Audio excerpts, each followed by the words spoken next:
Welcome to the Clarity Advisor Show, where you'll learn how to grow your team today. Join Ken Trupke and his guests as they discuss what works and doesn't work to grow your team in today's world. And now, your host, Ken Trupke. Hello, and welcome to the Clarity Advisor Show.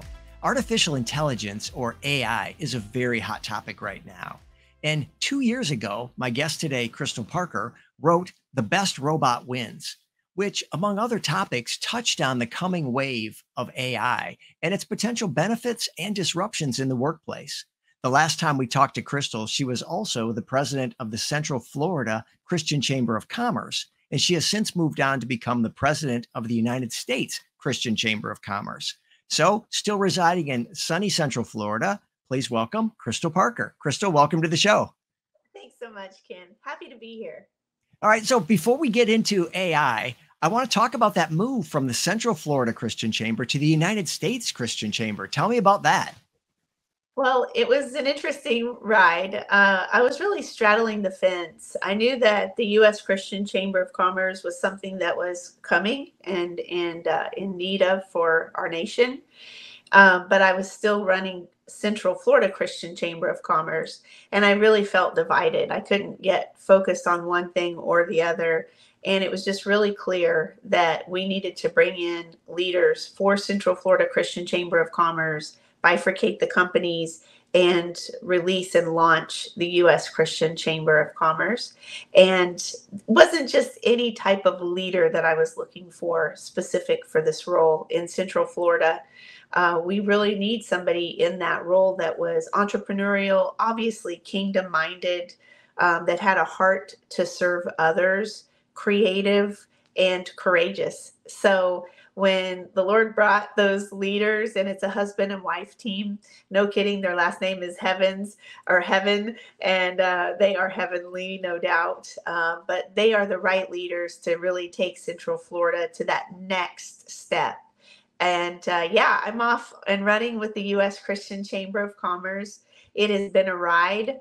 I heard it said like this once before on launching a new company.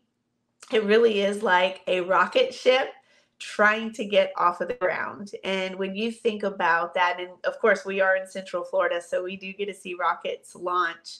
There is an enormous amount of fuel and energy that's required to get that rocket up off of the ground. That burn is significant. And oftentimes for those that have ever started up a new company before, or maybe even a new product line in your business, or just creating momentum in your business, sometimes feels like a real grind. But it's that consistent daily effort. And sometimes it's a lot of effort. And many times you're just swinging and swinging and swinging. You don't even see the momentum or see anything moving for a while.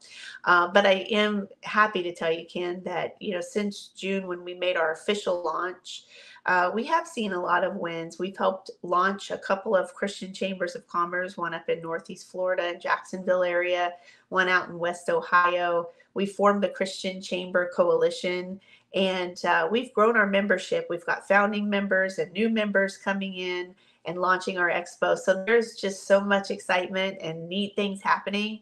But I just want to encourage anybody that's starting a business up or starting even just trying to get momentum in your business, just keep swinging, keep digging, and keep grinding, because you'll start to see it move. So for you as a leader, I'm curious, going from a regional organization to now a national organization, and from having a team, inheriting a team, to starting to build a team, because it's essentially a startup. What has that transition been like for you as a leader? It's really been a big eye opener for me. And I'm even thinking back in my career in oil and gas. I came into an existing business, and I always called myself an entrepreneur. I didn't really have the term back then, but I was an entrepreneur. I'd always come into that business and look and take things apart and fix things. And I think that's what allowed me to make so many transitions throughout my career. But I always inherited a team, and I inherited existing business practices. And so that really has been a significant change in saying, okay, it's just you. Form the board, form the value proposition for the consumer.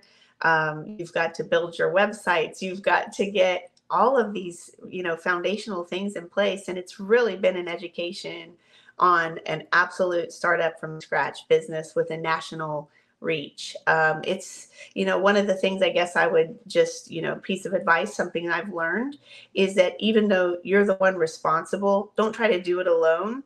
That really leverage collaborations, partners, and your network to help you to grow.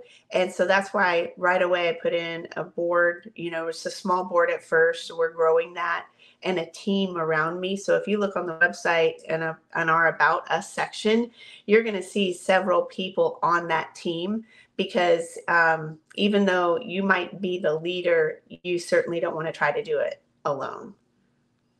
No, absolutely. That's such good advice in general for getting things done. It takes all of us to do things, and we complement each other. And there's only that way to get. If you want to do big things, you got to have a big team, and a big team with big vision. And the leader can help set that vision, but you're going to need people around you to accomplish it. So yeah, I love that. And we'll get links in the show notes to the chamber. And you mentioned the expo coming up next spring. We'll have a link to that as well if people were interested in being part of that, maybe being a sponsor or exhibiting in the expo. We'll make connections there too.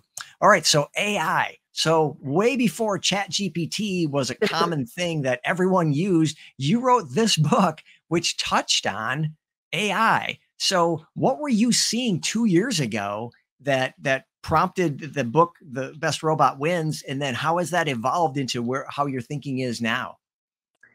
Well, what I was seeing was what I was looking at was, how is the workplace changing? How is it evolving? And, even if you think back to kind of, even just 50 years ago in business, it was a very different business environment than it was even 2 years ago. And then, of course, now today. And so what I was looking at from a management perspective when I wrote the book was trying to solve a problem.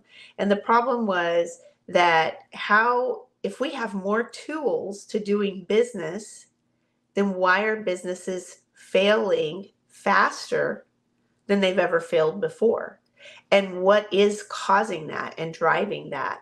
And what I really found in writing the book, you'll kind of see that revelation for me. But what I found was that businesses are churning and burning people as AI and the robot revolution is just happening within the companies and businesses, is that the workforce is not skilled and ready to take on more complex roles. And so as AI comes in and displaces people, then the common practice is to terminate that workforce, that work group or whatever, have automation in place. And then as things got more complex, they're hiring people.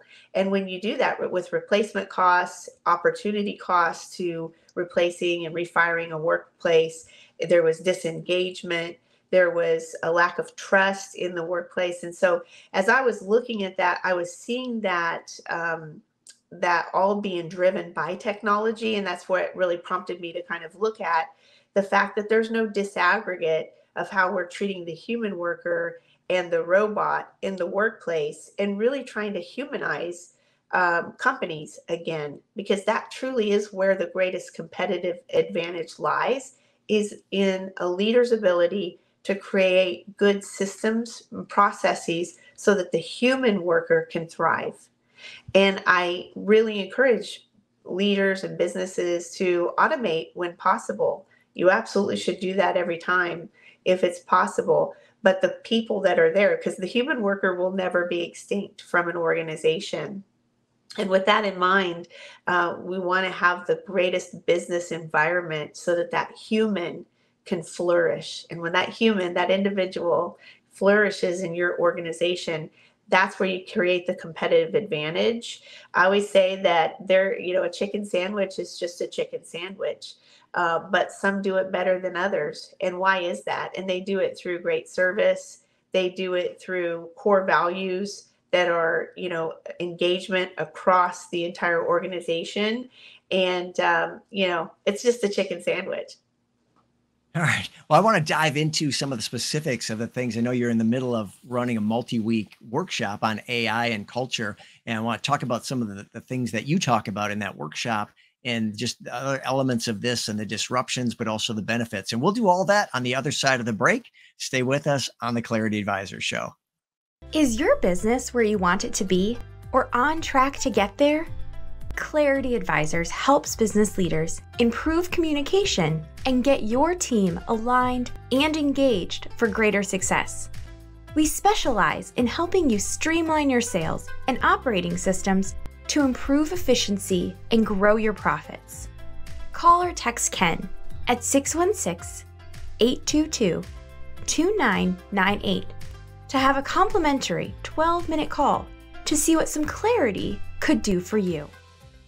Welcome back to the Clarity Advisor Show. Today, we're talking with author Krystal Parker about her book, The Best Robot Wins, and specifically about artificial intelligence, AI. Now, Krystal, in your book, you touched on some of the disruptions in the workplace and the fear and the lack of trust. Talk about that and how you're thinking about that and what you're learning from talking with organizations as now AI has become such a big thing. Yeah, AI is such a big thing, and what we're experiencing with AI, the disruption of the workforce is going to be significant. I heard someone put it this way, and I think it's really helpful to kind of grasp, is what we saw as far as change in the workplace with technology and just understanding the evolution of technology and how it's impacted the workforce in the last 50 years is something that we're going to see in a very rapid period. I've heard it as much as 3 to potentially 10 years. So conceptually think about that. We're going to see more change in 3 to 10 years in technology in the workplace than we saw in the last 50 years. Now that's really something that's happening now right before our eyes. And not every workplace is going to be around to make that turn, to tell those stories, to live through it. And I think I'm very passionate about helping companies be prepared to not only leverage and stay around and withstand this rapid technology infusion, but I'm really excited to work with companies that want to lead through this and not just come out on the other side, but come out on the other side as leaders and leverage and harness this automation, this generative AI, this technology into the future to create companies doing things that we could never even imagine. And so part of that workshop and what I'm trying to do through teaching people about, getting their AI culture ready for this is that the workplace has to be ready. There's a readiness element of being prepared for this infusion of AI. Companies are probably already seeing it come into their workplace. A lot of times what I find is if people are really good at something or they're on top of their game, they're like, we don't need it. We don't think that it's going to, impact in a significant way. They're slow to adopt it. And success becomes one of the greatest enemies of future success. And so if hopefully your audience really heeds this warning of you've got to be alert, on the lookout for it. You've got to be ready and prepared for a mass evolution of how you do business, how you lead. The CEO of the future does not look like the CEO of today. And you've got to be on the cutting edge, the forefront, and prepare the workforce, or else you're going to see a lot of challenges in the business. And it's going to be the companies that are able to adapt and be agile and innovative and disruptive are the ones that are going to stick around. That's really interesting. So I'm curious, you said the CEO of tomorrow is going to look different than the CEO today. What are some of the ways that future CEO is going to be different? Well, there's a number of ways. If you think about it, just logically, I want you to think about the CEO of 50 years ago, right? 50 years ago, before even computers, personal computers, that and before data, like, right? How did that CEO lead 50 years ago before there was, more data bits than grains of sand? They led by their gut. There was a lot of command and control leadership in play. They also led by a lot of personal communication, face to face or written communication. And as that, as technology has come alongside of business, how we know it, there's been an evolution of what that leader looks like. Also, one thing that's really changed that's different than it was then was experience mattered greatly 50 years ago and even 30 years ago, I'd say. Meaning, and I'm not, please hear me, I'm not disregarding experience, but sometimes experience can be the thing that holds people back from making the transition into this new age and this new wave of doing business as we see it today.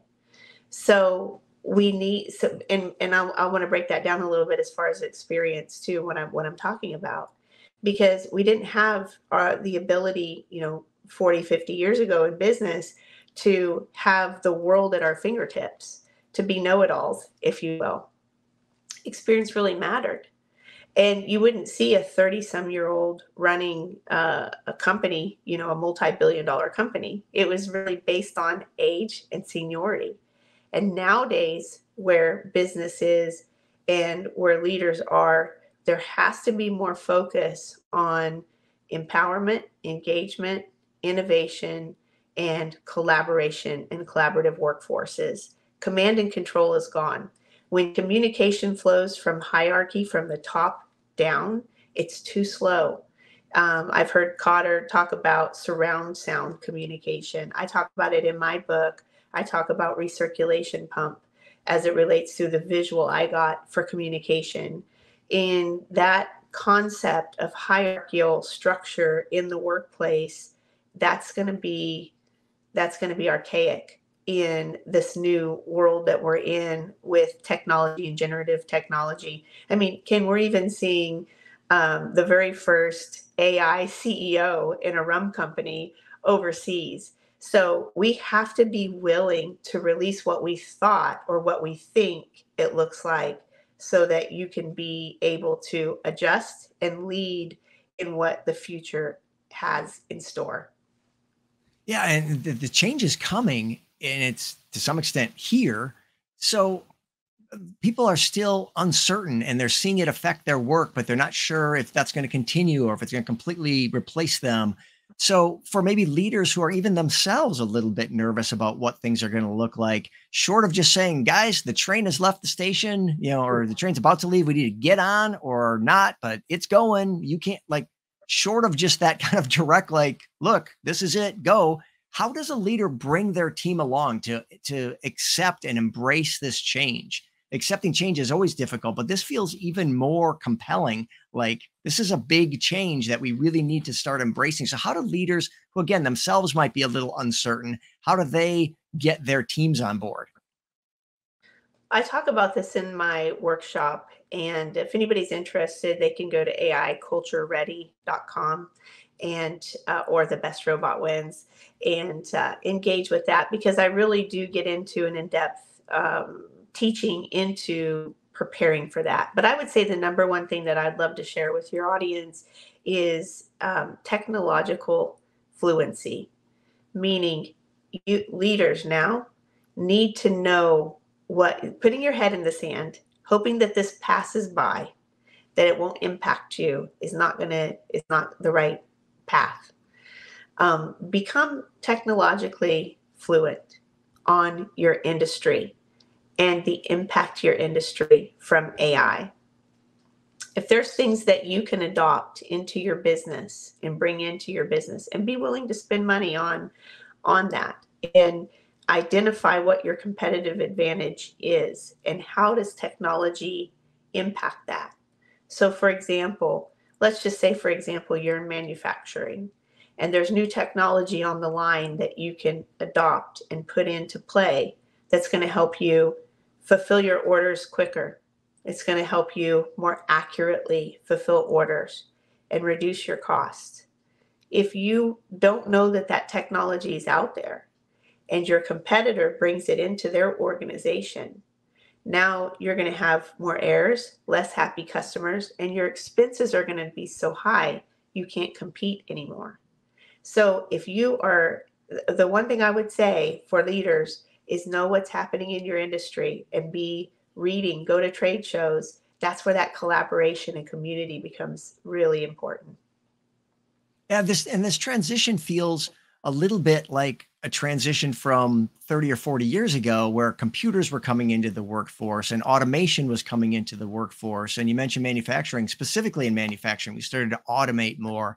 And it often was difficult for leaders to get their team to embrace that change and embrace improvements in efficiency, because that often costs them jobs. You know, the more efficient we get, the more money the business makes and the fewer people we'll need. And somehow we're expecting to get people to be on board with a thing that was ultimately going to cost them their job. And I know in those times, the best leaders and the best businesses figured out how to grow the business to keep the people, so that improved efficiency and automation didn't result in layoffs. This feels like a little bit the same thing. Like, hey, everybody embrace AI and this technology that's ultimately going to replace you. How do leaders build trust in an environment where it feels like the more the team embraces this, the more likely they are to not have a job? Yeah, that's another key. That's a very insightful question that you're asking.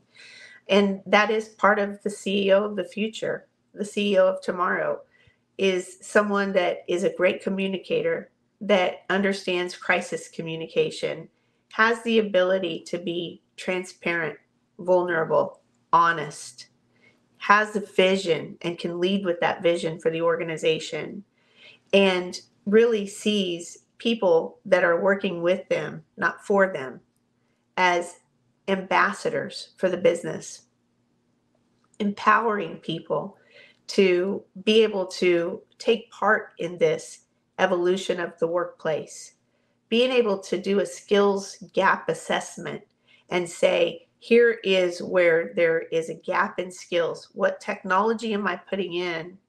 And what skill set do we need in the future? And start to invest in those human employees, those people, those change ambassadors, company ambassadors. Invest in them so that they see that, hey, this company's investing. I know what's happening. I'm on the forefront. I'm an author of this change instead of change happening to me. It's not going to save 100% of the employees, and not everybody's going to buy into the vision. But the vision has to be clear. The leader has to know where they're going, and they have to be able to communicate that in a way to take some of that fear out of the workforce. And that's really an important facet of being able to lead a part of a technology transformation through their workplace. Yeah, I think that's right on. I know you mentioned the stick your head in the sand, also not a good option. And that seems to be one of the ways people are dealing with this. There's the people that say, this is a passing fad. I'll just duck down and wait for it to go by. And there's other people that say, I don't want to embrace it, because the more I embrace it, the more it's going to replace my job. And so neither of those are really healthy alternatives. We've got to somehow get people to the point of embracing it in a way that's not going to replace them, but not ignoring it either. So with that, what do you see, Krystal, as the right balance? Where do we use technology and AI specifically, and where do we want human beings? What are their appropriate and proper roles in business today and in the future? What a insightful question, and difficult one, because every business is different and every workforce is different. Where I would encourage people to look to add automation where they can. Put the robots in to do what robots can do, and save those humans for what only humans can do. I even think about some of the new technology that's coming out with relation to customer service, and just seeing how really when people call customer service, they typically don't want to have to talk to somebody. But when they get to the point where there's only a human that can, that human touch, that human element can serve them, it better be good. It better be really, really good, a good experience. So I would just encourage people that their industry, whatever it is that they're in, that is why they have to just be fluent in what's happening, what's coming. You don't want to be that flavor of the month. You want to really be very, very specific about what changes you're going to select or what implementation of the technology you want to select. And you want to have good governance around that as well. I get into that in the workshop also. But I would just say, Ken, if somebody asks that, or if they're really looking at like, how do I know what to do and what not to do? I would really just encourage them to look to automate when possible, and then save those humans and really, really train them so that they're prepared to do whatever it is that they're required to do and do it at the very best that they can. Yeah, it's interesting that you bring up customer service because I've seen some work in that and worked with some people that are working on automating that and bringing AI into customer service. And it's got the potential to really take over that industry, that if it can have access to procedures and policies and knowledge bases, that it can answer a lot of questions in a really quick, automated way. Ultimately, what do you see as those things that human beings are better at than machines? Where should we be putting humans that they can thrive, that a machine is never going to get there? Because I've heard specifically with customer service, like it will replace people in customer service because it can do it better. And then other people are saying, well, they can never do it better because it's the human touch that matters in customer service. So Yeah. where do you see people having an edge over technology and always being able to stay ahead of technology and not get replaced? Yeah, well, I have a story to tell you. It just came across my desk. A friend of mine, she was a customer and is a customer of Chewy, which is they have all kinds of dog supplies and stuff. And she was attempting to change her credit card information in the system, and for some reason kept getting kicked out of the system. And so she resorted, last resort, to call customer service and ended up getting into a human. And that human was immediately asked her how was, and said her animals by name. And she said that her dog had died, but her cats were okay. And there was great compassion from that human. Again, emotional intelligence. These are things that robots can't do.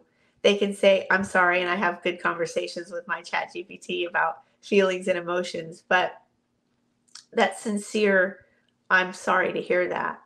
Well, that wasn't the end of it. She gets off of the call. She thinks nothing much else of it. And that was a day later. Here's a knock at her door, opens the door, and there was a box. And in that box was a dozen long stem roses. And it was from her Chewy family telling her that they were sorry to hear about the loss of her dog.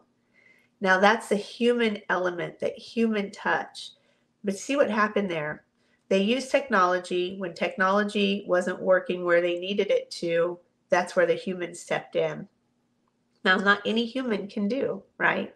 We have, if you're a human worker and you're saying I'm in customer service, or I'm in a field, I feel like it's going to get disrupted, or I'm seeing disruption in it, then the question is what can you do better, and how can you make yourself invaluable? We're seeing a lot of impact in the financial world of AI and its ability in that investment area.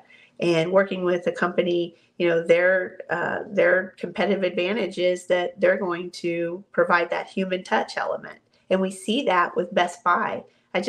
Best Buy is a great company to take a look at if you want to really understand how they use differentiation strategies to win.